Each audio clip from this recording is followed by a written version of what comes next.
धरती के सरफेस पर या फिर धरती के आसपास जो एक्सेलरेशन ड्यू टू ग्रेविटी का वैल्यू होता है वो सेम होता है। लेकिन अगर आप धरती के सरफेस के ऊपर जाते हैं या फिर धरती के सरफेस के नीचे जाते हैं तो फिर ये जो एक्सेलरेशन ड्यू टू ग्रेविटी का वैल्यू है ये सेम नहीं रहता है, ये वेरी करता है। तो आज के इस वीडियो में हम ये देखेंगे कि जब हम धरती के सरफेस के ऊपर जाते हैं तो फिर एक्सेलरेशन ड्यू टू ग्रेविटी का वैल्यू जो है ये किस तरह से वेरी करता है और इसके लिए फार्मूला क्या है।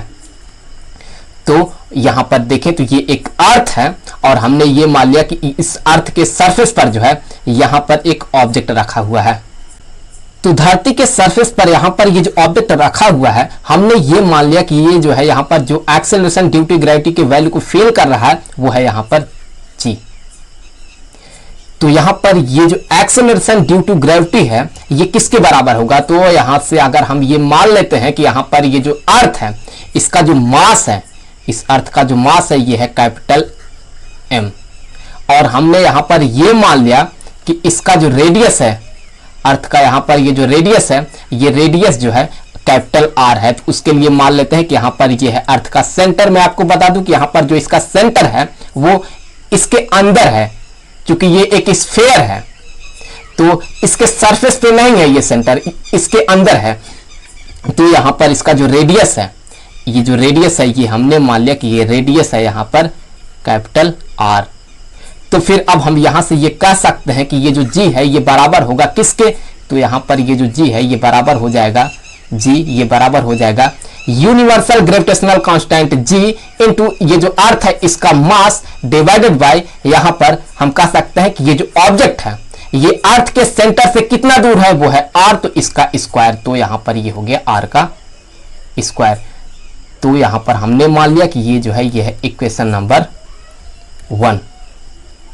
अब अगर हम जो है इस ऑब्जेक्ट को अर्थ के सरफेस से ऊपर ले जाते हैं तो फिर जो एक्सेलरेशन ड्यू टू ग्रेविटी का वैल्यू है वो वेरी करता है। तो हमने क्या किया, हमने जो है इस ऑब्जेक्ट को जो है कुछ हाइट ऊपर ले गया। तो हमने यहां से जो है इतना हाइट तक ऊपर लाया इस ऑब्जेक्ट को उठा करके। तो हमने जो है ऑब्जेक्ट को जो है यहां तक लाया। कितना हाइट ऊपर ले गए हमने ये मान लिया कि हमने जो है h हाइट ऊपर ले गए। तो यहां पर हम जो है h हाइट ऊपर तक जो है इस ऑब्जेक्ट को जो है लाते हैं। तो अभी जो है यहां पर इस जगह पर ये जो ऑब्जेक्ट है ये जो एक्सेलरेशन ड्यू टू ग्रेविटी को फील कर रहा है वो G नहीं होगा बल्कि कुछ और ही होगा। तो हमने मान लिया कि यहां पर जो ये फील कर रहा है ये है G डैश। तो फिर ये जो G डैश है ये कितना होगा। तो अगर आप ध्यान से देखें तो इस ऑब्जेक्ट का जो डिस्टेंस है अर्थ के सेंटर से वो R नहीं है बल्कि ये है R प्लस H। तो जो है यहां से लेकर के यहां तक का जो डिस्टेंस होगा, ये जो डिस्टेंस होगा ये होगा R प्लस H। तो यहां पर ये जो डिस्टेंस है ये है R plus H।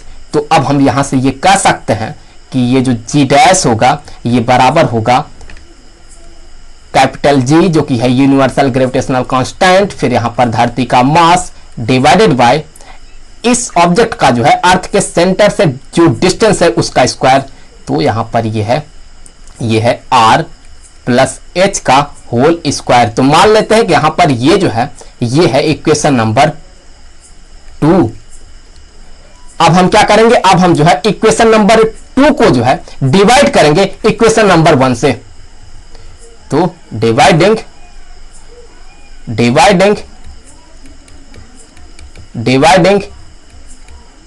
Equation 2 by equation 1। तो अब हमें यहां से आगे मिलेगा ये जो G डैश है ये डिवाइड में हो जाएगा G के साथ। तो G dash divided by G ये बराबर हो जाएगा, यहां पर ये वैल्यू हम रखेंगे तो यहां पर ये हो जाएगा GM divided by R plus H का होल स्क्वायर। तो जब हम यहां पर अगर डिवाइड करेंगे और लिखेंगे इस टर्म को, मतलब कि हम लिखेंगे GM divided by R square. तो आप ध्यान से देखें तो ये जो है ये इसके साथ मल्टीप्लाई हो जाएगा और ये वाला इसके साथ मल्टीप्लाई हो जाएगा। तो मतलब ये है कि यहां से हम आगे लिख सकते हैं कि ये होगा into R square divided by G M के। तो अब यहां पर ये जो जी एम है, ये जी एम इस जी एम के साथ कैंसिल हो जाएगा। तो यहां से हम आगे लिख सकते हैं कि हमें जो मिलेगा जी डैश डिवाइडेड बाई जी, ये बराबर हो जाएगा, ये किसके बराबर हो जाएगा, ये हो जाएगा R square divided by R plus H का होल स्क्वायर। तो यहां से हम आगे ये कह सकते हैं कि ये जो जी डैश है ये बराबर होगा जी आर का square divided by R plus H का होल स्क्वायर। तो यहां पर ये जो फार्मूला है ये रियल फार्मूला है। और यहां पर इस फार्मूले में देखें तो ये जो जी है ये क्या है, ये एक कांस्टेंट है, ये अर्थ के सरफेस पर जो है एक्सीलरेशन ड्यू टू ग्रेविटी है। और आर क्या है, ये अर्थ का रेडियस, ये भी कांस्टेंट है, और यहां भी आर है तो ये भी कांस्टेंट है। तो वेरी कौन कर रहा है, वेरी यहां पर ये एच कर रहा है, तो एच पे डिपेंड कर रहा है ये जी डैश। तो हम यहां से ये कह सकते हैं कि ये जो एच है इसका वैल्यू जितना ज्यादा होगा ये जो जी डैश है वो इतना कम होगा। सो इस फार्मूले को देख करके हम ये कह सकते हैं कि ये जो जी डैश है, यहां पर ये जो जी डैश है ये कम है किससे, जी से। तो यहां से हम ये कह सकते हैं कि जैसे जैसे हम अर्थ के सरफेस से ऊपर जाएंगे वैसे वैसे एक्सेलरेशन ड्यू टू ग्रेविटी का जो वैल्यू है वो घटता जाएगा। तो अगर इसे थोड़ा समझने के लिए मैं ये मान लूं कि यहां पर देखें तो ये जो अर्थ है, ये जो अर्थ है इसका जो रेडियस है, इसका रेडियस कितना होता है, हमें पता है कि इसका जो रेडियस होता है ये होता है 6400 किलोमीटर। सो यहां पर इसका जो रेडियस होगा ये होगा 6400 किलोमीटर, इसका रेडियस इस अर्थ का।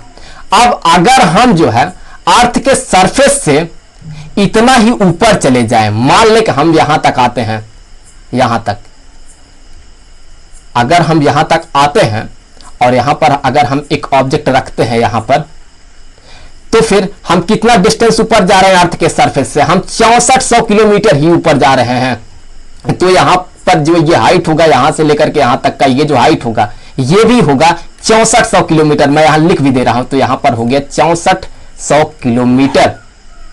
इसका मतलब आर और एच ये बराबर हो गया, ये जो 6400 किलोमीटर है ये है क्या, ये है एच का वैल्यू, तो यहां पर ये एच का वैल्यू है, तो आर और एच ये बराबर हो गया। तो यहां से हम ये कहेंगे कि आर और एच बराबर हो गया, तो आर ये बराबर हो गया एच के। अब यहां पर जो एक्सेलरेशन ड्यू टू ग्रेविटी का वैल्यू है अर्थ के सरफेस पर ये है जी, और यहां पर जो है ये है जी डैश। तो फिर ये जो जी डैश है ये कितना होगा हम इस फार्मूले से पता कर सकते हैं। तो अगर मैं इस फार्मूले को यहां पर यूज करता हूं तो फिर देखिए हमें क्या मिलता है, जी डैश ये बराबर होगा यहां पर जी फिर आर का स्क्वायर डिवाइडेड बाय, अब यहां पर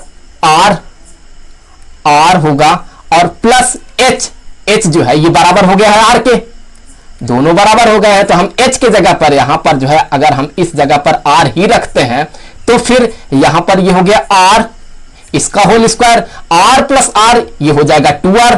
तो यहां से हम डायरेक्ट कर सकते हैं कि ये होगा 2r का स्क्वायर, और फिर इसी का स्क्वायर ये हो जाएगा 4r का स्क्वायर। तो यहां से हम सीधा लिखेंगे कि ये होगा यहां पर 4r का स्क्वायर। तो अब यहां पर ये जो r स्क्वायर है ये इस r स्क्वायर के साथ कैंसिल हो गया। तो फिर आगे हमें मिलेगा कि ये जो जी डैश है, ये जो जी डैश है ये बराबर हो गया है g/4 के। तो आप यहां से ये भी कह सकते हैं कि जितना एक्सेलरेशन ड्यू टू ग्रेविटी का वैल्यू है यहां पर अर्थ के सरफेस पर, यहां पर उसका बटा 4 यहां पर जब हम 6400 किलोमीटर ऊपर जाएंगे तो वहां पर होगा।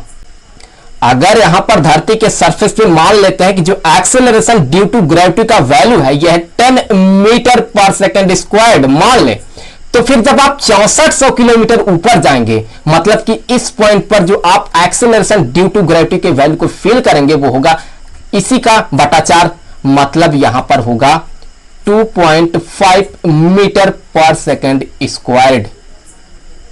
तो यहां से हम ये कह सकते हैं कि जब हम धरती के सरफेस के ऊपर जाते हैं, जैसे जैसे हम ऊपर जाते हैं वैसे वैसे ये जो एक्सीलरेशन ड्यू टू ग्रेविटी का वैल्यू होता है ये घटता चला जाता है।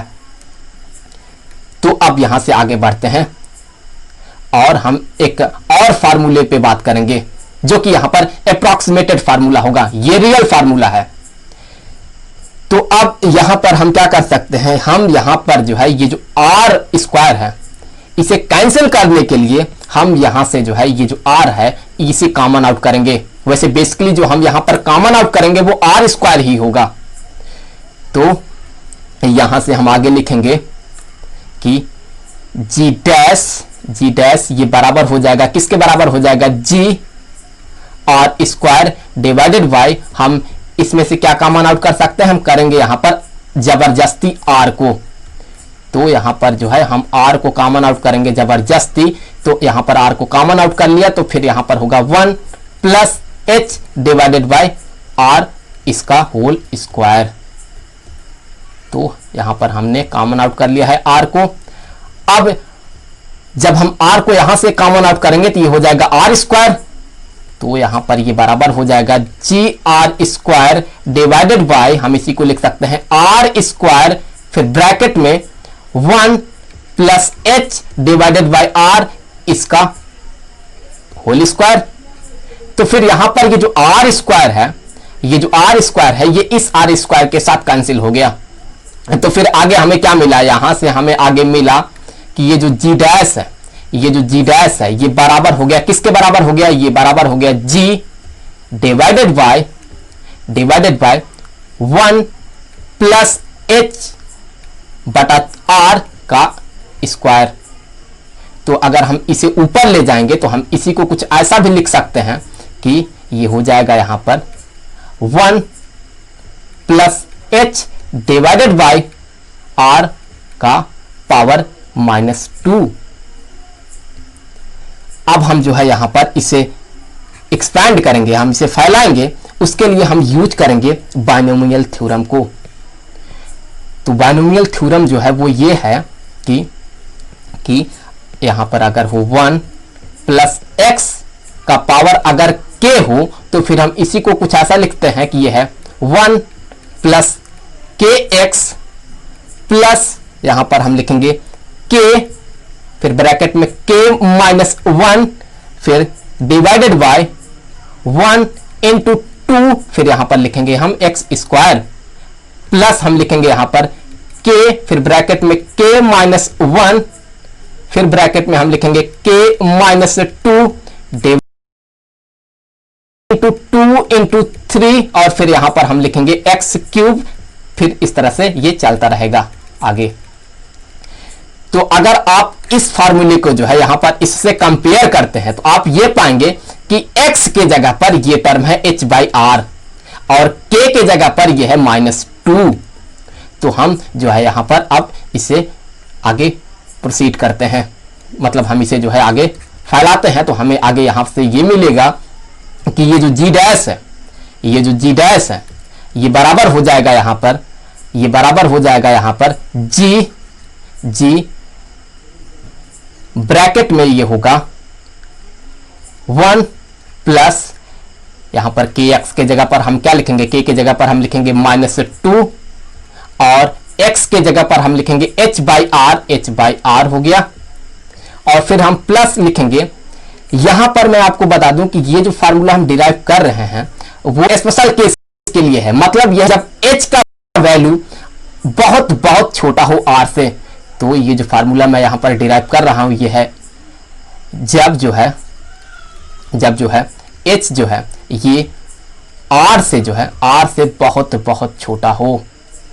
वैसे कोई यहां पर रूल नहीं है कि कब हम h को बहुत छोटा मानेंगे और कब हम जो है नहीं मानेंगे, इसका कोई नियम नहीं है, ये अप्रॉक्सीमेटेड वर्जन है।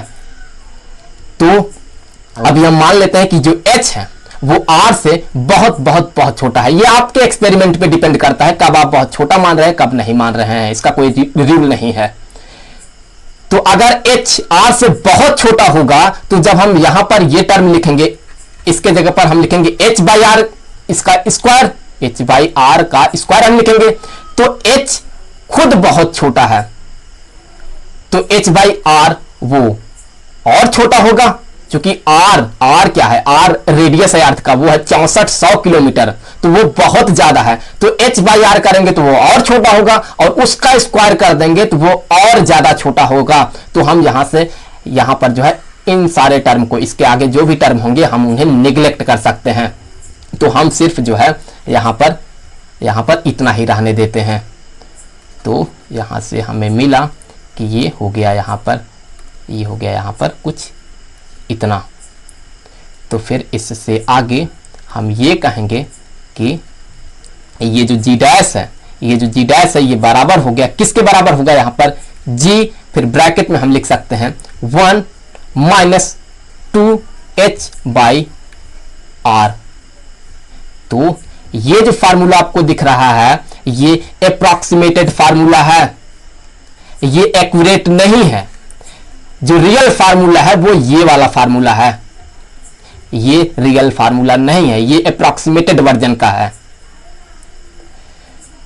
जब h का वैल्यू r से बहुत बहुत बहुत छोटा होगा तब जो है ये फार्मूला एप्लीकेबल होगा। लेकिन इसका कोई नियम नहीं है कि कब हम h को बहुत छोटा मानेंगे और कब नहीं मानेंगे, इसका कोई हार्ड एंड फास्ट रूल नहीं है। तो ये आपके एक्सपेरिमेंट पे डिपेंड करता है, आपका एक्सपेरिमेंट किस तरह से डिमांड कर रहा है।